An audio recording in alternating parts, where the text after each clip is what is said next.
Zinberg was a Guardian's Office, GO, and Office of Special Affairs, OSA, volunteer who was briefly involved in covert ops targeting Paulette Cooper. What is reported he did to her was stake out her apartment building, although he never saw her, and deliver to her father Ted Cooper's jewelry business pages that Zinberg's GO seniors had covertly, unlawfully copied from her teenage diary. The GO's obvious goal for the diary op Zinberg participated in was to generate or exacerbate conflict between Mr. Cooper and his adopted daughter Paulette, who was then a stellar Scientology target. You fair-gamed me, Mike, while you were inside and commanding the sect's Office of Special Affairs worldwide for over 2 decades. That was your org board position and your function in the criminal conspiracy against rights that Hubbard and then Miscavige headed. You ran hundreds of volunteers like Zinberg. You ran a raft of PIs, a bevy of attorneys, and a covey of covert operatives. 5 of your conspiracies, 6 lawsuits against me were filed, and all of them were prosecuted when you commanded OSA and ran the legal apparatus. You had me unlawfully bankrupted. You had me threatened and driven from my home in the U.S. You ran covert and overt operations against me in the U.S., Canada, and Europe. You unlawfully used millions of dollars in tax-exempt funds of a religious corporation to commit crimes against me. You culled my PC folders. You black PR'd me. Psychologically, your conspiracy, and you specifically, hectored me to within a heartbeat of suicide. Although admittedly you fair-gamed me more than any other individual you have identified, you fair-gamed and made your juniors fair game average common wogs like me all over the world. You were an insider in the Scientologists' criminal conspiracy against persons and rights. The conspiracy in 1974, which the GO hierarchy then ran for Hubbard, used Zinberg, indeed used him for criminal acts or ops, but Zinberg was never an insider.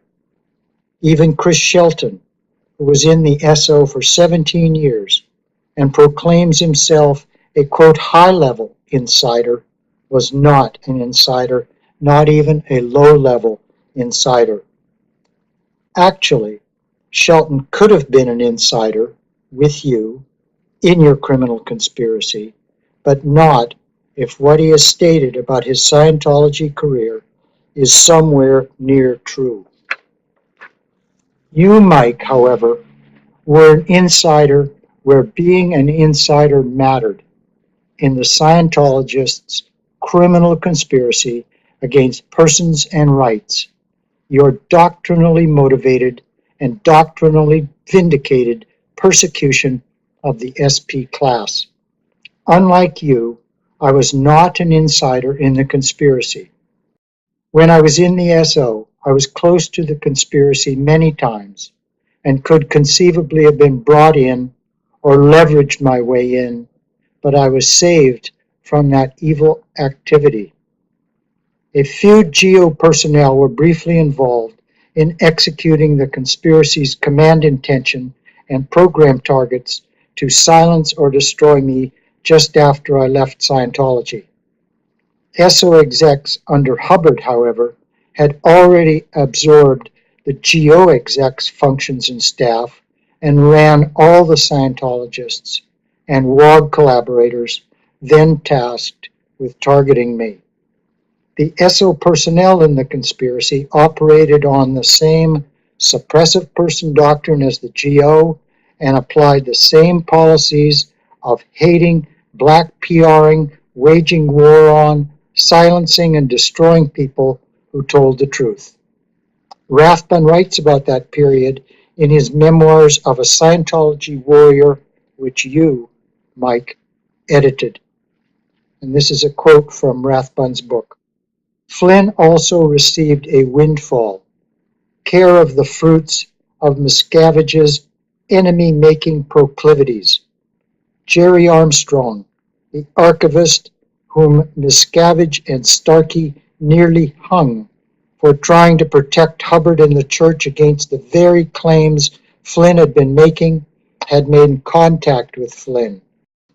We knew this because for several months, Miscavige had been directly supervising surveillance of Armstrong through a former GO Intel staff member named Jeff Shervell. Shervell utilized teams of private eyes to shadow Armstrong everywhere.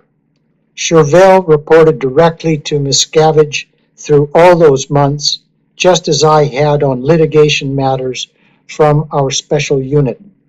On more than one occasion, Shervell groused to me about the incessant, obsessive pressure Miscavige put on him, demanding to know Armstrong's every move.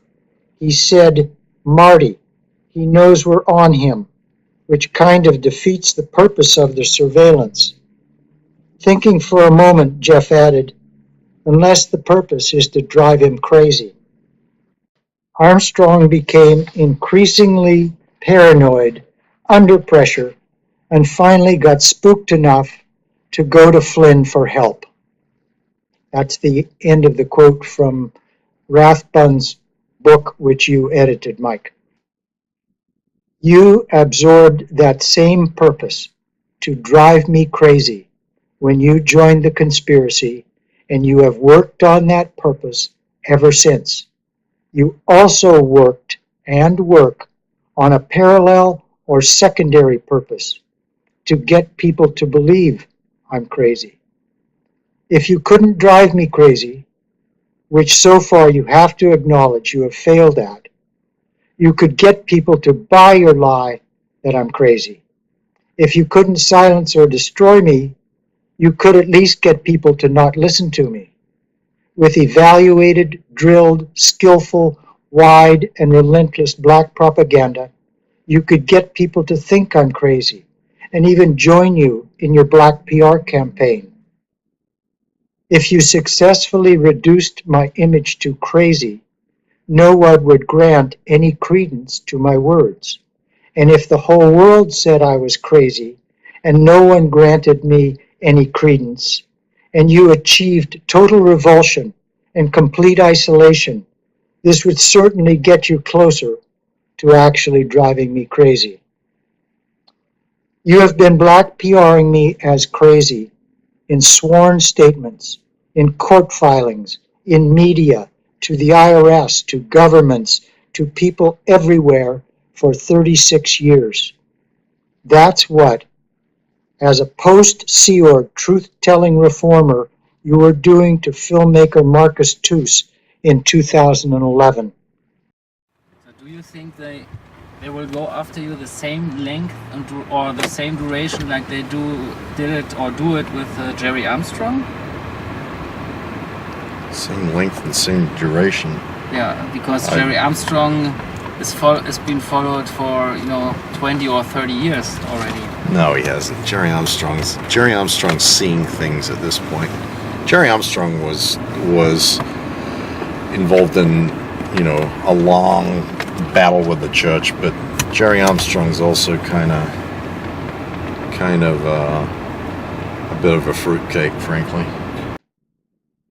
Repeating the last sentence I quoted above from Memoirs, and then Rathbun and you as editor continue. Armstrong became increasingly paranoid under pressure and finally got spooked enough to go to Flynn for help. Armstrong also brought with him several boxes of biography archives he had lifted from the church, documents that demonstrated to him that Hubbard's personal biography promoted by the church was full of holes. Carol Kroc, Your statement about my mental state aside, along with your incompetent psychological diagnosis, you conspirators did declare me SP. You did target me for silencing and destroying. I did reach out to Flynn, and he agreed to meet me. In fact, he flew me from Los Angeles to Tampa, Florida, to meet him in Clearwater. I did not, however, bring with me several boxes of documents. I had very few documents, memorably a copy of the contract between the cult and WOG writer Omar Garrison to write Hubbard's biography. From the moment I learned of it, I have shown your accusation that I lifted any biography archives from your cult to be false. I have proven it in a court of law and obtained a judgment in 1984 that states I had all the permissions necessary and a contract to deliver all the biography archives as I did to Garrison. The judgment also states that when you conspirators conspired to fair game me, I was justified to go to Garrison and obtain from him biography archive documents to send to Flynn to defend myself. My defense, the judgment, and all subsequent events have shown that I did the safest and wisest thing. You attacked the judgment in the appeals court, and I successfully got it affirmed in 1991. You had certain knowledge from the beginning that your accusation that I stole or thieved or lifted the documents I delivered to Garrison is false. You were over legal, including your cult's case in which my handling of the Hubbard biography archive was at issue. Nevertheless, the Scientology conspirators, including you and Rathbun specifically, have continued to make this false claim right into present time. It is defamation per se, and the willfulness over a very long time makes it very malicious. And Hubbard's documents did not demonstrate only to me, as you make it sound, that his biography, which you promoted, was full of holes. They demonstrate to everyone, to WOGs and Scientologists, that his cult-promoted biography is full of holes. The documents demonstrated it to you. Every person in your conspiracy knew that the biography they were promoting was full of holes. During the first years you were in the conspiracy, the conspirators also excused your silencing or destroying of people like me by trumpeting and madly pursuing the immediate and fake goal of, quote, all clear. This would be when the legal threats to Hubbard had been handled and it would be, quote, all clear for him to come out of hiding. He had been in hiding, actually, wherever he sojourned or stopped as long as I'd known him. His SO co-conspirators at the time, the All Clear Unit hierarchy, the Special Project hierarchy, Author Services ASI hierarchy, Religious Technology RTC hierarchy, lawyers, and agents soon renamed or relettered a set of GO positions and functions OSA. You began participating in my persecution almost certainly in 1982 when the GO OSA sleight of name was happening.